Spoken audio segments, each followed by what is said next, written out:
নমস্কার, Bengali film reviews চ্যানেলের তরফ থেকে আপনাদের সকলকে সুস্বাগতম। আজ আমরা রিভিউ করব সন্দীপ রায় পরিচালিত ছবি নয়ন রহস্য নিয়ে। আপনাদের সঙ্গে তন্ময়। দেখুন, এই ছবি নিয়ে কিছু বলার আগে একটা কথা বলি যে নয়ন রহস্য এই গল্পটি কিন্তু আপনাদের সকলেরই জানা এবং সকলেই আপনারা মন দিয়ে এটিকে অনুভব করেছেন যখন পড়েছেন। কিন্তু এই ছবিটি যখন বানানো হয়েছে বা ছবিটি দেখার পর আপনারা যেটা অনুভব করবেন সেটা অবশ্যই আপনারা কমেন্ট করে জানাবেন। এই কারণে বলছি, কারণ আপনাদের কি কোথাও মনে হলো যে যেটা আপনারা পড়েছেন আর যেটা ছবিটা দেখেছেন সেই দুটোর মধ্যে কোনোভাবে কোনো মিল আছে? দেখুন, একটা কথা যে এই ছবির মধ্যে দিয়ে আমরা দেখতে পাচ্ছি যে আবার ফেলুদা ফিরে আসছে। ফেলুদা অবশ্যই ফিরে আসুক, বারবার ফিরে আসুক, কারণ ফেলুদা এরকমই একটা আইকনিক চরিত্র। আপনাদের কাছে একটা জিনিস জিজ্ঞেস করতে চাই যে কোনোভাবে ফেলুদাকে যেভাবে ফিরিয়ে আনা হয়েছে সেটা 2024-এর ফেলুদা বলে কোনো মতে মানাচ্ছে? আপনারা বলুন তো। এর আগে একের পর এক বিভিন্ন ছবিতে আমরা ফেলুদাকে দেখেছি, বিভিন্ন মানুষ ফেলুদা চরিত্র করেছে, কিন্তু এখানে ইন্দ্রনীল সেনগুপ্তকে যেভাবে পোট্রে করা হয়েছে সেটা কোন দিক দিয়ে এই 2024-এর ফেলুদা বলে যাচ্ছে? বা ধরে নিলাম আমি ফেলুদাকে আগের ফেলুদা ধরা হয়েছে, সেই ফেলুদারও কোনো রকম বৈশিষ্ট্য কি এর মধ্যে আপনি পাচ্ছেন? যদি কোনোভাবে ফেলুদা শব্দটি ইউজ না করা হতো, এটিকে ফেলুদা বলে বিচার করা কোনোভাবে আমাদের ঠিক হতো? দেখুন, প্রথমে যদি গল্পটি ছোট্ট করে বলি সেক্ষেত্রে দেখা যাবে যে একটি বাচ্চা ছেলে যে অনেক কিছু আগে থেকে জানতে পারে ইন দ্য সেন্স সে না দেখে অনেক কিছু বলে দিতে পারে। কারণ আপনারা বিভিন্ন জায়গায় দেখেছেন যে সে বলছে যে ওর পকেটে কত পয়সা আছে সেটা না দেখে বলে দিচ্ছে, সিন্ধুকের মধ্যে আদৌ টাকা আছে কিনা না দেখে বলে দিচ্ছে। ঠিক এই যে না দেখে কোনো কিছু বলে দেওয়া, ঠিক এই বিষয়টাকে কেন্দ্র করেই কিন্তু নয়ন রহস্য গল্পটা উঠে এসেছে।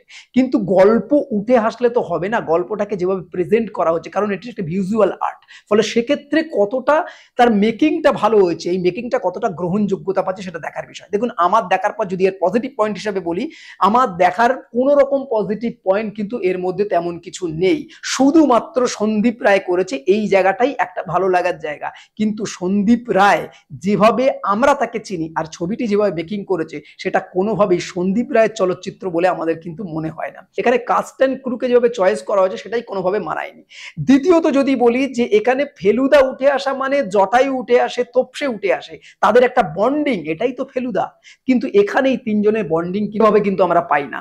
যদি আমি টেকনিক্যাল পার্টের দিকে বলি সেক্ষেত্রে কোনোভাবে বলুন তো টেকনিক্যাল পার্টে যেভাবে যে অ্যাঙ্গেল থেকে ধরা হয়েছে কোথা থেকে আপনাদের সেই সাসপেন্সটা মনে হচ্ছে? যারা আপনারা দেখে ফেলেছেন তাদের কাছে কোশ্চেন, যারা না দেখেছেন তাদের জন্য বলি, কোনোভাবেই কিন্তু আমি ডিওপির কাজের মধ্যে দিয়ে সেই জায়গাগুলোকে ছুঁতে পাচ্ছি না। এর ব্যাকগ্রাউন্ড মিউজিক যেভাবে ছোঁয়ার কথা সেটা খানিক ছুঁচ্ছে, কিন্তু সত্যজিৎ রায়ের একমাত্র সেই পেটেন্ট মিউজিকটি আছে বলেই হয়তো ছুঁচ্ছে। যদি ইন্ডিভিজুয়াল আমি এর ব্যাকগ্রাউন্ড স্কোরের কথা ভাবি, সেই ব্যাকগ্রাউন্ড স্কোরটা কিন্তু আমাদের টাচ করতে পারে না। এবং যদি বলি প্রতিটি চরিত্রের কাজ, দেখুন এখানে ফেলুদাকে যেভাবে ইন্ট্রোডিউস করা হয়েছে, ফেলুদার মধ্যে যে তীক্ষ্ণ বুদ্ধি, তার মুখের মধ্যে যে ক্ষুরোদার বৈশিষ্ট্যগুলো থাকে সেটা কোনোভাবেই আমরা কিন্তু ইন্দ্রনীলের মধ্যে দিয়ে পাচ্ছি না। যে সংলাপগুলো লেখা হয়েছে সংলাপের মধ্যে দিয়ে কোনো এমন সংলাপ নেই, কোনো ক্ষুরোদার এমন বৈশিষ্ট্য নেই যে সংলাপের মধ্যে দিয়ে যেখানে মনে হয় যেটা ফেলুদা বলতে পারছে।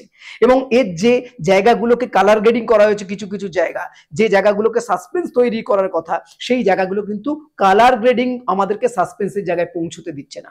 ফলত ওভারঅল যদি আমি এই ছবিটিকে এক কথায় বিচার করি, দেখুন আমার কাছে কিন্তু এই ছবিটি ডিসেন্ট কাজ বলে কোনো মতেই মনে হয়নি। আমার কোনো দিক দিয়ে ছবিটা ঠিকঠাক করে মনে হয়নি এবং ভালো লাগেনি।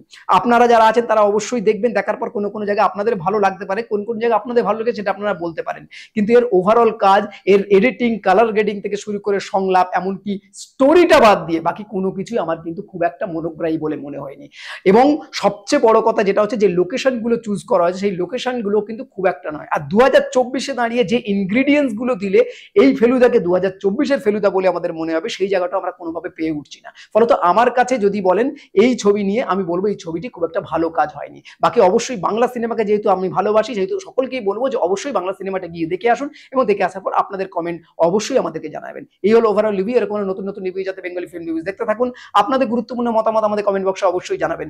বেঙ্গলি ফিল্ম রিভিউ সোশ্যাল মিডিয়াতে সব জায়গায় অ্যাভেলেবেল আছে, আপনারা সেখানে আমাদের ফলো করতে পারেন। বাংলা সিনেমাকে এগিয়ে রাখুন, বাংলা সিনেমার পাশে থাকুন। Thanks for watching.